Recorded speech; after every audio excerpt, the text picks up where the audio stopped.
Hola a todos, muy buen día, espero la estén pasando muy bien. Aquí tienen a su servidor Luis Enrique Sánchez, acompañado de esta increíble mujer, Gracielena Candela, hablándoles sobre temas relacionados entre la comunicación y la ética. ¿Cómo estás, Gracia? Muy bien, usted también es un tremendo hombre. Yo No sigo de aquí, tremendo, digamos de que es un hombre pues con muchos valores y principios y eso es muy respetable. así es, sigo con mi voz de locutor, así, increíble aquí, pero Estás creciendo, sí, estás sí. en ese proceso. Estoy desarrollándome Y te en mi estás nivel desarrollando. artístico, gracias. No, no, no. Hoy les traemos un tema, hoy les traemos un tema bastante interesante.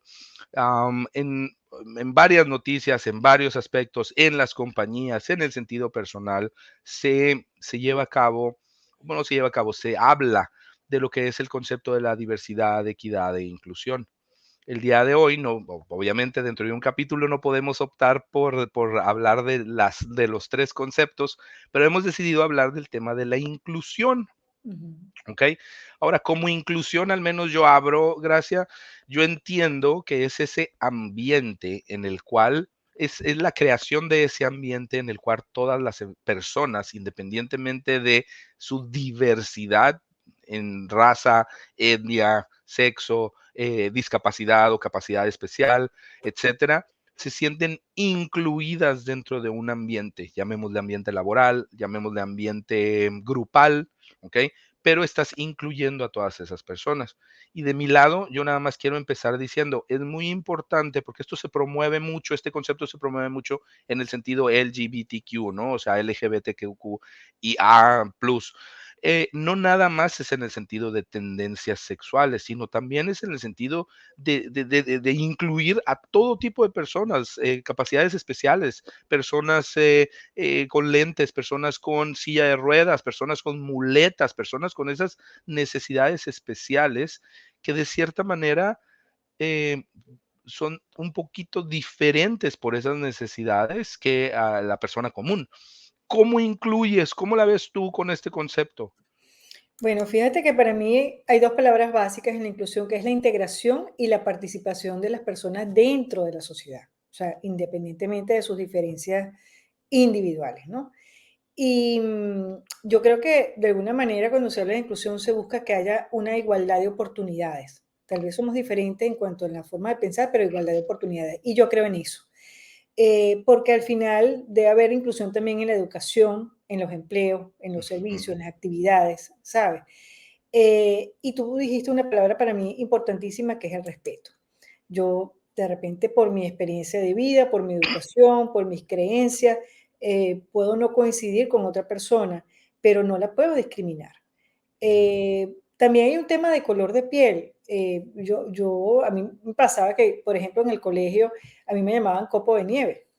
Ah, Era un mira, bullying porque yo soy blanca, pero bueno, súper blanca, ¿no? O sea, para ir a la playa, tú sabes, tengo que ir con, bueno, como con 3 bloqueadores para no hacerme daño, no exagero, pero de alguna manera, y eso, tú sabes, yo me veía y claro, había personas que de repente se podían broncear y tal, y en mi caso no, yo me empecé a poner roja, pues distinta. Y claro. eso era una discriminación, por ejemplo. Entonces, yo creo que en definitiva, para mí, existe la aceptación del ser humano que tengo enfrente. Es el respeto, es el amor por el hecho de un ente vivo que, sabes, que está allí, aunque no coincida. Yo creo que eso es muy importante. Mira, cuando yo empecé a hacer periodismo y reportaje, evidentemente, tú tienes un poder con un micrófono en la mano y te creías pues muy poderoso en el buen sentido de la palabra, como para decir, bueno, este es el bueno y este es el malo. Pero cuando pasaban cosas terribles, ¿no? Por ejemplo, a nivel criminal, yo misma hacía una reflexión, yo decía, bueno, este señor llegó a este extremo, ¿por qué? Y cuando echas para atrás, también te das cuenta que de repente sufrió discriminación, ¿sabes? No tuvo familia, no tuvo apoyo, y bueno, y a veces, lamentablemente, por esa falta de orientación educativa, de no respetar las leyes, simplemente no aceptamos al otro. Entonces, para mí fue una gran experiencia y un gran aprendizaje. Entonces, el tema de discriminación en los colegios también es tremendo, en el tema del bullying, y más con las plataformas sociales como las tenemos en este momento. Tú vas, por ejemplo, yo tengo un adolescente, tú también tienes 2 niñas, ahora hay una moda, por ejemplo, en el caso mío, que mi hijo es varón, de cómo se cortan el pelo, y es estilo hongo. Entonces yo digo: "Dios Mm, mío, pero ¿por qué todos tienen que ser iguales?". Y además, cuando salen del colegio, dice: "Bueno, ¿dónde está mi hijo?". Porque al final todos tienen el mismo corte de cabello y tú dices: "Bueno, ¿por dónde es la cosa?", ¿no? Y muchas veces lo hacen para no ser discriminados, para que no le hagan bullying, y el bullying claro. es una discriminación.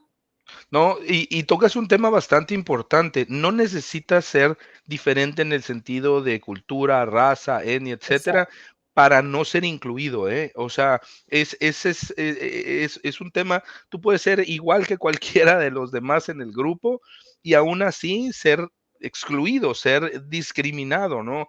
Es muy común dentro de las escuelas, no nada más en Estados Unidos, en todos lados, que se crean los grupitos, ¿no? Están los fashion, Ujú. están las populares, están los Exactamente, estudiosos, están los de la patineta, y cada uno de ellos tiene sus gustos y tiene pues, su forma de ser y se juntan, pero eso no significa que al menos como institución educativa, como salón, como se deben de buscar la integración de ellos, independientemente de su forma de ser o sus creencias o su raza, etcétera, ¿no? Pero a mí me pasó algo muy extraño, no, pero yo lo considero como una experiencia de vida. Cuando me vengo a vivir a los Estados Unidos, en México no existe esa pensamiento extremo en el sentido de las personas de color, ¿ok? Entonces es muy común, convives en algún momento con personas de color en todo momento, y expresas de cierta manera apodos, expresas de cierta manera sin la intención de dañar en lo más mínimo, es simplemente pues un apodo, es simplemente una forma de ser. Cuando me vengo a los Estados Unidos, se me hacía muy radical la forma de pensar en el sentido de no, no puedes decir esto, no puedes decir aquello, no puedes etiquetar, no puedes y yo, a ver, espérate, pero ¿por qué? Y me meto a estudiar la historia y veo en algún momento toda la historia de la esclavitud y cómo ha existido en los Estados Unidos, y pues te pones a entender, ¿no? El detrás que hay de toda una cultura que a la fecha pues todavía sigue ocurriendo, ¿no? Hasta un grado específico sobre abusos en el sentido de razas. Y ahí es en donde dices, wow, o sea, necesito entender mi entorno para entonces de cierta manera poder también ser inclusivo de mi parte. Como dices tú, el respeto es muy importante, pero para poder dar ese respeto necesitas situarte en los zapatos de las otras personas o exactamente. necesitas conocer de dónde vienen, que eso te digo, fue una lección mía, una lección de vida mía. No, inclusive tener compasión, porque a veces somos muy duros y juzgamos. Lo digo porque el periodista es como que, tú sabes, tiene la palabra absoluta para decir las cosas, ¿no? El periodista tiene que cuidar lo que dice, cómo lo dice, cuándo lo dice, además, porque no tiene la verdad absoluta. El periodista es simplemente un canal, una vía, un investigador para, bueno, informar a la colectividad sobre determinados procesos. Esa es mi función. Y fíjate algo, nosotros hablamos, la semana pasada teníamos una conversación interna entre nosotros sobre el tema sexual, porque evidentemente tenemos También, adolescentes dentro de nuestros hogares. Y yo decía, ya voy a dejar a un lado el tema del periodismo, voy a hablar como madre y voy a hablar como ser humano. Evidentemente, cada ser humano nace siendo mujer o siendo hombre. Y en lo particular, a mí me da igual cuál sea la tendencia sexual que la persona lo pueda tener.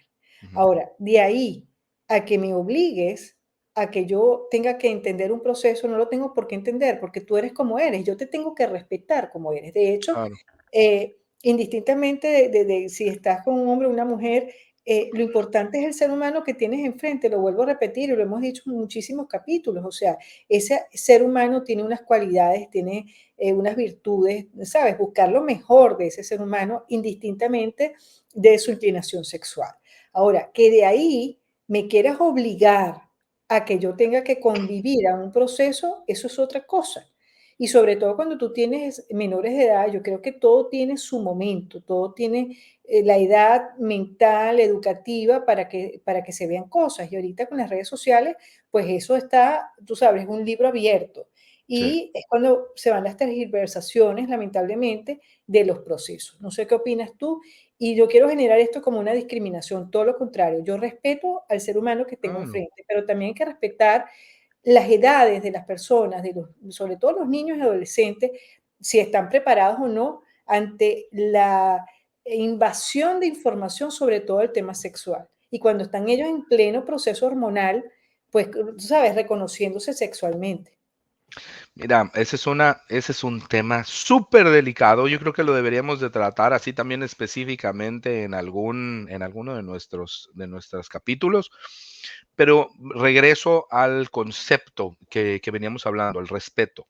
O sea, Exacto, tal cual lo mencionas tú, mira, yo respeto en algún momento cuáles son tus tendencias. Eh, y coincido contigo dentro del hecho, la naturaleza por naturaleza nos crea hombre y exacto. mujer. Pero de cierta manera eso no significa que las personas tengan ese poder de decisión. Am, ay, ahorita, no quiero decir ahorita, pero dentro de las noticias el tema que se maneja mucho, sobre todo acá en Estados Unidos, es el hecho de dejar que los niños decidan sobre sus tendencias. Personalmente hablando ahí, ahorita que estábamos hablando sobre este tema, yo estoy en contra de que le des la decisión a un niño de este tipo de cosas tan importantes cuando no le estás dando la decisión para otros temas relevantes, ¿no? O sea, un niño no puede tomar, un niño no puede ir a la guerra, un niño no puede usar armas, pero puede decidir sobre su cuerpo o puede decidir sobre sus tendencias. Yo creo que como padres, como líderes, como guías, debemos de proveer lo que dices tú, esa información, educarlos y que tomen las decisiones que consideren pertinentes en su momento, ¿no? O sea, cuando sean capaces, conforme a ley. Ya voy a sacar mi banderita de abogado. Cuando sean capaces para tomar decisiones, llámesele mayoría de edad, etcétera, que tomen las decisiones que necesiten sobre ello. Pero sí debemos de cuidar a nuestras generaciones y sobre todo, como dices tú, hay mucha basura en la información afuera. Hay que educar a la gente de la mejor manera posible y respetar en algún momento la diversidad de creencias. O sea, así es como generas esa conciencia de inclusión. No sé si coincidas. Bueno, fíjate, ya para finalizar, yo creo que la información no se oculta, la información está ahí. De hecho, mi hijo que tiene 13 años pareciera que tuviera 20.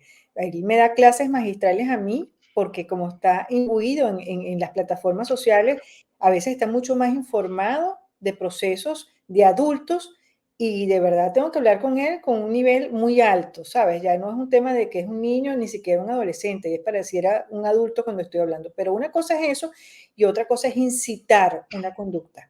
Entonces, tanto lo repites, tanto lo muestras, que no te importa, sabes, abordarlo en la edad que sea. Y yo sí creo que todo tiene su momento. Y no tiene nada que ver de si tienes pensamientos conservadores o no. Es un tema de madurez emocional, ¿sabes? A veces un niño menor, un niño que no es adolescente, el tema sexual no lo entiende porque está jugando, porque tiene hábitos distintos, tiene, no sé, su enfoque es otra cosa. Sí. Y cuando lo llevamos a un terreno que no es el suyo, porque su cuerpo no está preparado, porque no tiene la experiencia, porque no tiene la formación, entonces cuando se generan pues problemas y entre comillas el tema pues de la discriminación, dependiendo de cómo tú lo veas, genera un problema o genera realmente una integración, como lo dije inicialmente, para que seamos participativos dentro de una sociedad que hay tantas diferencias de formas de pensar y de ser.